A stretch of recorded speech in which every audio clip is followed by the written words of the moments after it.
My name is Xueli, and I'm from China. I'm currently a graduate student in Georgetown. My friend Dennis Zhao and I, we are both a very big fan of you and your friend Charlie.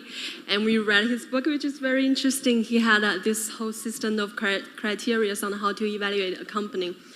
It's all very confusing, but he said that Warren and I are always staying away from the industries we don't know. So you have candies, railways, and Coca-Cola.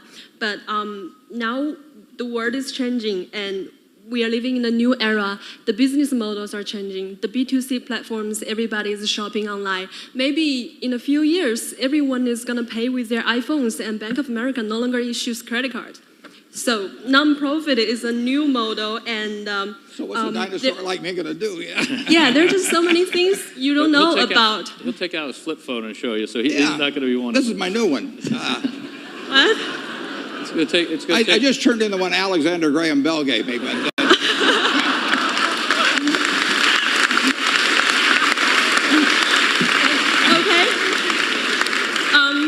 the question is, the business models are changing, the world are changing. The new technology, they're changing everything. There's no way you can just stay out of it and stay with the traditional.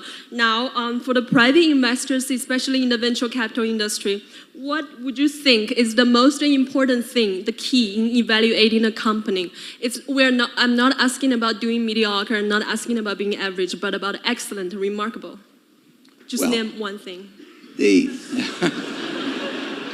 The most important thing is to be able to define which ones you can come to an intelligent decision on and which ones are beyond your capacity to evaluate. You don't have to be right about thousands and thousands and thousands of companies.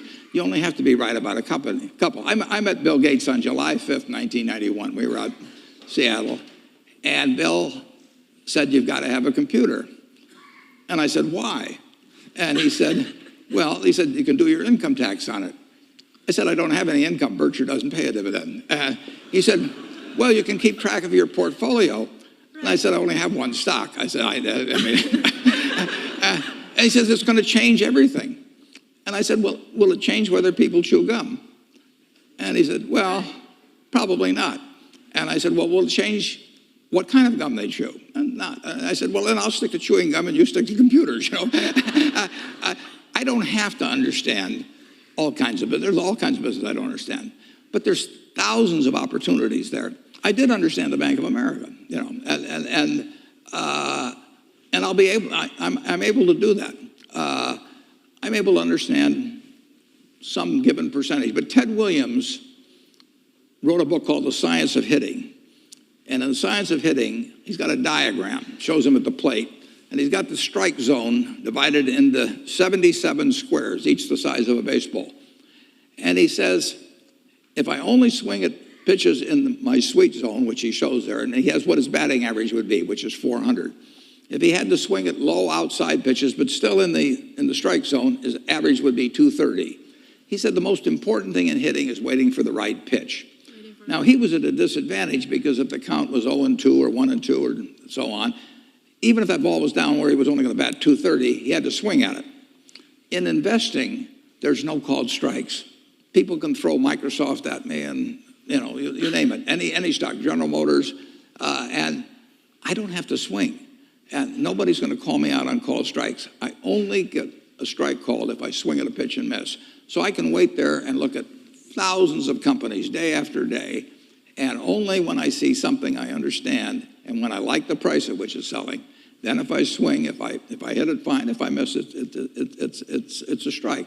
But it's an enormously advantageous game. And it's a terrible mistake to think you have to have an opinion on everything. You only have to have an opinion on a few things. In fact, I've told students, if when they got out of school, they got a punch card with 20 punches on it, and that's all the investment decisions they got to make in their entire life, they would get very rich because they would think very hard about each one. And you don't need 20 right decisions to get very rich. You know, 4 or 5 will probably do it over time. So I don't worry too much about the things I don't understand. If you understand some of these businesses that are coming along and can spot things on, if you can spot on Amazon, for example, I mean, it's a tremendous accomplishment what Jeff Bezos has done. And I tip my hat to him. He's a wonderful businessman. He's a good guy, too. But could I have anticipated that he would be the success and 10 others wouldn't be? I'm not good enough to do that.